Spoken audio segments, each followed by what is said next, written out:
Way out here on the far left coast is where we keep our prisoners in numbers the most. We keep them in cells, stacked bunks, and little cages.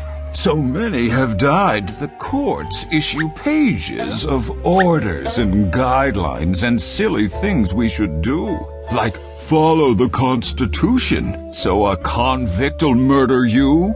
We'll keep them locked up, thank you very much. Overcrowding'll die down in a few years or such. We know what we're doing, we'll move them around. From state to the county, you'll be safe and quite sound. It's all the same, drugs, bad checks, or killing. Why is it our fault if the cells keep on filling?